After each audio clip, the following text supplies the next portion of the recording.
अंतर्मना आचार्य श्री प्रसन्न सागर जी महाराज सत्संग के मंगल सानिध्य में आयोजित अंतर्राष्ट्रीय जन मंगल सम्मेलन का आयोजन 13 दिसंबर को संपन्न हो गया।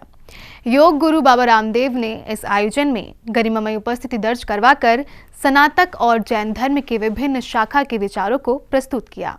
पूरे देश के तमाम जाने माने राजनीतिज्ञों, समाजसेवियों, पत्रकारों, चिकित्सकों और कई प्रबुद्धजनों ने सम्मेलन में शिरकत की। देश की राजधानी दिल्ली स्थित भारत मंडपम में अंतर्मना आचार्य श्री प्रसन्न सागर जी महाराज सत्संग के मंगल सानिध्य और योग गुरु बाबा रामदेव की गरिमामय उपस्थिति में पूरा देश जनमंगल की भावना से गूंज उठा। अंतर्राष्ट्रीय जनमंगल सम्मेलन का 2 दिवसीय आयोजन 13 दिसंबर को सानंद संपन्न हुआ। अंतिम सत्र में भी बड़ी संख्या में साधर्मी उपस्थित रहे।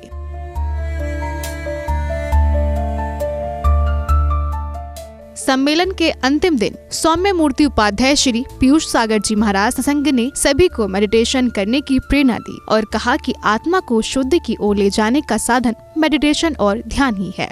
आत्म साक्षात्कार, कर्म क्षय और मोक्ष प्राप्ति के लिए मेडिटेशन अनिवार्य है। जहाँ यह आत्मा को शुद्ध ज्ञाता दृष्टा अवस्था में ले जाने का मार्ग है, जो अशुभ विचारों अर्थात आर्त और रौद्र ध्यान से शुभ विचारों, धर्म और शुक्ल ध्यान की ओर बढ़ते हुए अंततः केवल ज्ञान और सिद्धत्व प्राप्त करने का साधन बनता है, जिससे आत्मा सभी बंधनों से मुक्त हो जाती है। ध्यान अर्थात समय का सदुपयोग करना, समता भाव में रमण करना, निज में निज का रमण करना। ध्यान एक ऐसी कसौटी जिस पर कसकर आत्मा पवित्र हो जाती है। कर्म रूपी पहाड़ को यदि हिलाने में यदि कोई समर्थ है तो वो है ध्यान। ध्यान जैन दर्शन का प्राण है।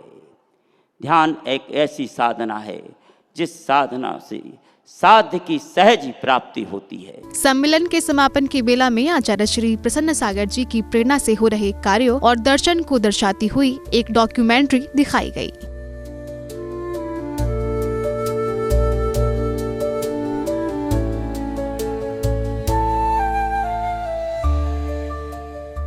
इस समारोह की मांगलिक बेला में सभी साधर्मियों ने बड़े ही श्रद्धा भाव से गुरुवर की आरती उतारी। इस दौरान पूरा प्रांगण आरती के स्वरों से गूंज रहा था और भक्त भक्ति में झूम रहे थे। जैन फोकस के लिए दिल्ली से ब्यूरो रिपोर्ट।